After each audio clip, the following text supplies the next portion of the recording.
We're having open and honest conversations about mental health and well-being. We should talk about it with Maira Ansari on Wave Now. Okay, thanks so much for joining us here on my podcast. We should talk about it. I'm Maira Ansari. We have kind of a different room going on today, so hopefully everybody is doing well. It's been a while since we've had a little chat here. So joining me today is Cy Sexton with the Depression and Bipolar Support Group of Louisville. And Cy, thank you so much for talking about us and the work that you all do. We'll just call it DBSA for short today because that way it'll be easier to kind of get through. But tell us, what is the Depression and Bipolar Support Alliance? What is that? So, DBSA as a whole is a peer-focused organization. We run support groups that are led by peers. So they're not led by, therapists, psychiatrists, any professionals. It's people with the lived experience. One of the things that we like to say is my qualifications for being here leading this group is that I've been here before. I've been inpatient in the hospital. I've, had episodes that were scary. We have that lived experience that helps us learn from each other. So DBSA Louisville is just an independent affiliate of the national organization. There are something like close to 80 chapters around the country. And DBSA Louisville is one of those chapters. So tell us about, you guys have grown quite a bit in our community. Tell us about your growth and how you all noticed that there was a need and a need to grow as well. Yeah, so one of the things, I could rattle off statistics on depression and suicide. They're um, really, really prevalent issues, especially in today's society. Um, so we wanted to expand and get more out into the public eye so that we could help more people.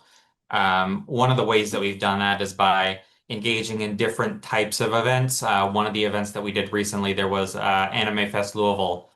We had a table there, which was, not a place you expect to see someone who runs a support group for people with mood disorders. But it ended up being extremely helpful. We saw a lot of attendance growth in that time period. The last few months, we've seen our regular flagship group on Tuesday nights grow almost to the point where it was a few years ago before our attendance kind of started to decline. And part of that was due to the pandemic and all of the rules regarding gatherings. But we're starting to get back to those pre-pandemic numbers, and it's really exciting to see that we're helping this many people. To support people to be in their shoes, to understand what they're going through. How important is that in the work that you do? Because is it like a lot of folks who are looking to seek help, they really want to know that someone gets it. Yeah.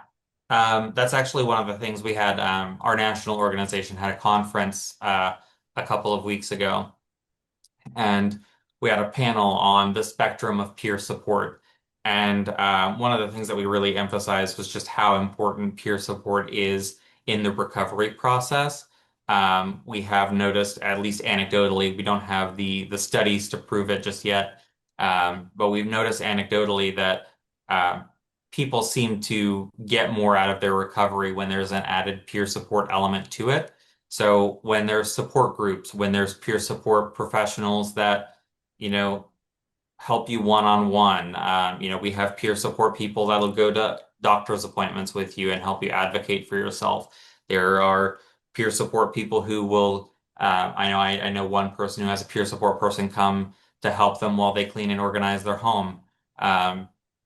So peer support can take a lot of different forms, but fundamentally just having those people that understand your experience seems to help people with their recovery just that much more.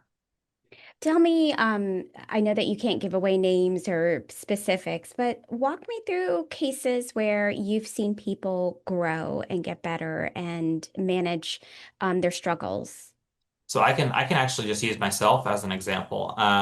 When I first started going to DBSA meetings about 3.5 years ago, I was in crisis almost every day.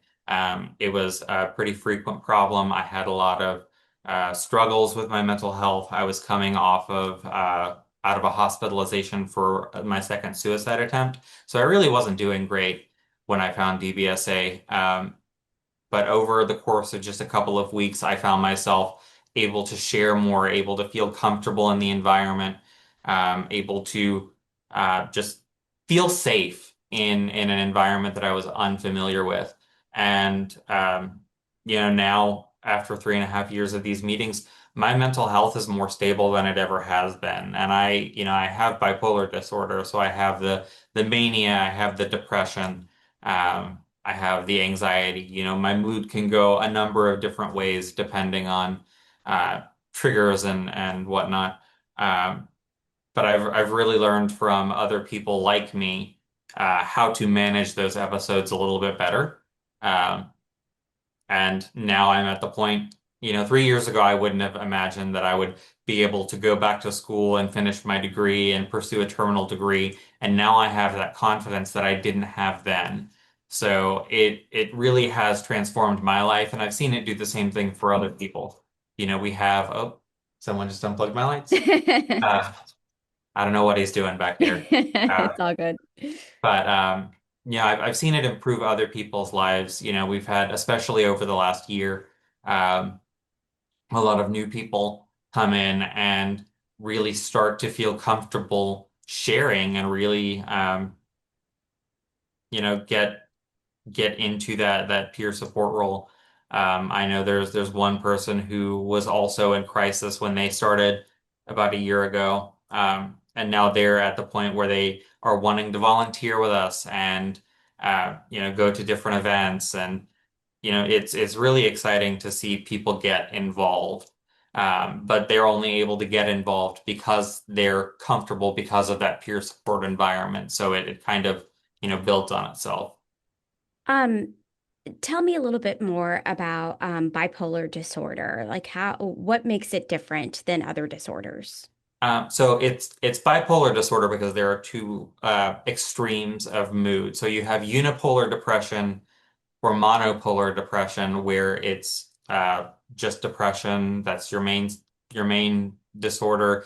Bipolar disorder is a little bit different. You have extreme highs, which are called mania or hypomania, and you have extreme lows of depression. So for someone who is, say, bipolar 1, there are um, more hospitalizations involved. There are mania episodes exceeding 7 days. Um, and the mania can be triggered by a number of things: lack of sleep, stress, and the environment can trigger mania. There's a lot of different things that can cause these issues. Um, but primarily it's those two extremes that you see. And it's a more common diagnosis than people really think that it is. Hmm. Um, we have a program we suspended for right now due to scheduling issues. But we had been going to the Brook, KMI, and DuPont doing our inpatient outreach program, and the number of people diagnosed with bipolar every week just genuinely surprised me. I didn't think it was as common as it is, but it is one of the more common diagnoses. And then people really don't get a lot of education on their disorders when they speak to a psychiatrist or a psychologist. You might get a basic rundown of what your symptoms might be, but you don't get a whole lot of, this is what it looks like day to day, and this is what can cause these symptoms. And you learn that over time. But one of the goals that we have are educational events. So we like to have people learn about their disorders. We like to have family and friends learn about the disorders that their loved ones have. Um, because there's really no way to adequately support someone if you don't understand the disorder. Sure. Okay, help me understand this and forgive me for sounding like I don't know what I'm talking about or if I sound silly. So you have depression, okay? Is bipolar disorder like an added piece of depression, or is it like it's completely separate. Does that make sense? I'm not sure if It, that makes sense. I think it just kind of depends on your perspective. I would say it's kind of I would argue that it's kind of an added piece because you do have the depression, but then you have the added mania, or hypomania, depending on your diagnosis, bipolar 1, 2, not otherwise specified. Um, so it really just depends on your perspective. You could consider your diagnosis completely separate from depression, especially if your main symptom is mania. Hmm. Uh, or anything that falls within that sphere. Um, Is so there it just yeah. is there a lot of uh, people don't know about bipolar disorder, or they think, well, if you have bipolar disorder, you must be this way or that way, like a lot of Yes. negativity associated with it.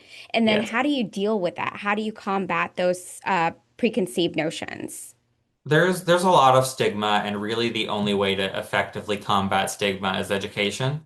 Um, one of the things that gets under my skin the most is when people make comments like, "Oh, the weather is so bipolar." Um, no, the weather just changes. It's not, bipolar is associated with mood swings, yes, and it is associated with sometimes rapid mood shifts. Um, there's rapid cycling bipolar disorder where your mood is constantly shuffling through mania and depression. Um, but that doesn't mean that the weather is bipolar. It's making statements like that that um, really stigmatize people. Hmm.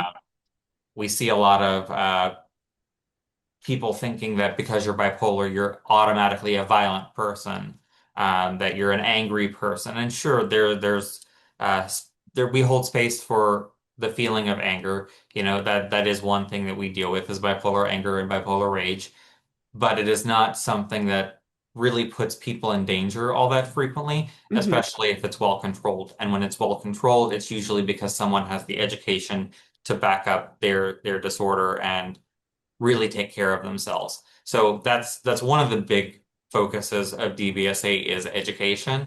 I know that NAMI does the same thing. They do their classes on things like this, but we just focus more on the mood disorder side of things. Okay, so some of what you just mentioned to me personally is kind of interesting. Um, I always try to be aware. And sometimes I think just as human beings, we don't realize what we're saying and the impact that it can have on somebody. But saying, oh, the weather's so bipolar, tell me some other things, if you don't mind, Cy, that things that can be considered as an uneducated statement or offensive or something like that. Help educate our audience on things just that we may think or say or do that can be hurtful to somebody who's struggling with bipolar disorder. Yeah, so I think a misunderstanding of mania is also one of those things that really can cause problems because for a lot of people, mania can be a very scary thing. You're not in control of your actions a lot of time. You're not in control of your thoughts a lot of the time. Um, so sometimes you can have behaviors that are concerning or confusing, and there's a lot of stigma around those as well. So you get statements where people will either downplay mania or will kind of exaggerate it. Um, so you get a lot of misunderstanding Hmm. uh, around these symptoms, and those misunderstandings breed mistrust, and that mistrust breeds fear, and it just it'll stack on itself and just end up hurting people in the long run. Um, in order for folks to thrive and in order for folks to get better, you have to sometimes be able to talk about things, right? To be able to say, you know what, yes, I have this struggle and I needed to say it out loud and make you aware. But tell me how important it is sometimes to vocalize the things that we're dealing with. Yeah, I know for me personally, one of the things that really helps me is verbal processing.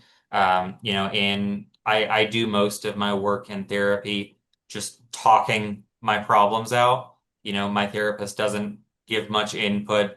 She might ask the occasional question, but I'm really doing the heavy lifting there. I'm the one that's exploring my mood, exploring how, this situation made me feel, how I dealt with that situation. Um, so the verbal processing can really help me, I think, and I've seen it really help a lot of other people. Um, just in that peer environment where, for an hour we're sitting together and talking about the issues that we face. A lot of times people don't have that opportunity to share, Hmm. or they feel like if they do share, there's going to be negative consequences. I might lose my job because I mentioned that I have bipolar disorder. Um, Specifically, we had our keynote speaker at this year's conference was Dr. Kay Redfield Jamison, who wrote the book An Unquiet Mind. And she was talking about how her experience was that she was afraid that she was going to lose her clinical experience um, because she really loved working with patients, but she had this disorder, and if she was open about it, especially in the time she was being open about it, she could have lost her job, and that's a terrifying prospect. Or you might have people who treat you differently, who view you differently, who are afraid of you because of a diagnosis they don't understand. Um, so we process things so that we can deal with them better. But that verbal aspect, just really talking to people, seems to be a really effective way to manage these disorders. What happens when we as a society, Cy, take the time to, I know this is going to sound like a stupid question, but when we take the time to understand other people's struggles and we don't live in our bubble and think, well, I'm okay, so everybody around me should be okay, or I don't know why this person's always in a bad mood or has ups and downs. And why is it important for us to take a step back and realize, you know what? Everybody's not living the same life as me, and everybody's not dealing with the same struggles as me. And this is how I can make my world, my environment a little bit better. If I just take the time out and think, okay, everybody's different. Yeah, so with stigma, increased stigma brings increased suicide risk. I experienced this myself with um, having people really not understand, and even I didn't understand at the time how my illness worked. Um, but having increased stigma increases the danger that someone is going to harm themselves. Uh, so having that understanding allows people to have a safe environment so that they can deal with these things. They can work on these issues and grow as people. We can't really grow if we don't have a mutual understanding of what's going on. Um, so having people understand, having people um, treat us with compassion, with kindness, really goes a long way in helping our recovery. I know there's one, I don't remember the exact number, but I know that there's evidence that having supportive family and friends will increase the success rate of recovery tremendously. Just having people there who understand the disorder, who understand, why you might be behaving the way you're behaving, can intervene if there's an issue. We want to have people in our lives who, understand so that they can take the proper steps. We have safety plans in place so that, if I'm manic, if I'm spending money like I have it, if I'm engaging in risky behaviors, if I seem like I'm a little more on edge than normal, my family can talk to me about that and be like, hey, we've noticed these symptoms. Is it time for a hospital visit? You can be more constructive if you have that understanding. And I think that's something that we really lack right now. Um, and there's a lot of research that goes into this. But I find anecdotally most people, when they have that understanding environment, feel like they can engage in their recovery and do so more successfully. So tell me about your meetings. How often do you all meet here? And I know that you all, if you can't do it in person, I believe, correct me if I'm wrong, Sai, you do virtual options as well. But kind of tell me how the meetings are. is it free? Tell where you guys meet and all that stuff. Yeah, we run entirely on donations. We don't charge any kind of fee for our meetings. They're completely free. We do have several in-person meetings every week. Um, we have our regular flagship Tuesday meetings in the Highlands at St. Paul United Methodist Church. We have our Monday meetings in Jeffersonville at the Lois A. Kratz Health and Wellness Center. We have a new group that's going on in LaGrange at the public library. We have our in-person group for the LGBT group that I run. That is in person on the first and third Wednesdays of the month. So we have plenty of options for in-person assistance, but then, like you mentioned, we also have our virtual options with Zoom, and these are open to everyone in the country. We don't tell anybody that they can't join just because they're not from the Louisville area. We have one of our facilitators lives, I believe, in Pennsylvania. We have members from across the country. We have friends and family meetings that include people from across the country. And our Zoom meetings, we have Sundays and Thursdays are regular Zoom meetings. Wednesdays are at 7:30 is our family and friends meeting. And on the second and fourth Wednesdays of the month, our LGBT group is virtual as well. So we kind of alternate with the LGBT group, but we have a lot of different options for people. We want to make sure our primary goal is it accessible? Do we have the ability to get people to these meetings? Is it at a time that works for people? Are they going to be off work in time? Uh, are we in an accessible location? I know we're trying to get more facilitators that live out in, say, the West End, so that we can expand out there and have meetings. We've talked about different locations out on the West End. But we're really trying to get to the point where we have meetings that are available for everyone. Uh, Um, you mentioned that you specifically help out with the LGBTQ plus community. Tell me about the need in that part of our community. yeah, so particularly with suicide, LGBT people are at a higher risk for um, thinking about suicide and attempting suicide. With trans people, we really don't have the data yet. There is an article on the NIH website that specifically mentions, it's from 2017, but the research isn't any better since then. But we just don't have the in-depth research talking about trans people and suicide. But there is, they did note that trans people are at a higher risk for suicide, and a lot of that is because of stigma. A lot of that is because people will judge and discriminate against trans people for no real reason. Um, but even LGBT queer people, they are also at a higher risk. I think the statistic is for high school students. Queer high school students have attempted suicide at a rate 5 times higher than their peers. Mm. It's a serious problem. We deal with this discrimination, we deal with this hate, and it breeds mental health issues. It can exacerbate underlying issues that we already have. It can create new issues. They're part of my PTSD deals with, feeling in fear from the environment I was in and dealing with people shouting slurs at me on the street. So, there's a lot that people really don't understand. Um, and for queer people, it's a dire need for support groups like this one. And our goal with this group was to provide queer people with a place to talk about where queer issues and mental health issues intersect. Which is, a broader area than, people might imagine. But dealing with these identities, it's hard sometimes. It's hard being open and being yourself when you're in an unsafe environment. And, Louisville is a great place. It's, absolutely one of the places that I have felt most safe in my entire life.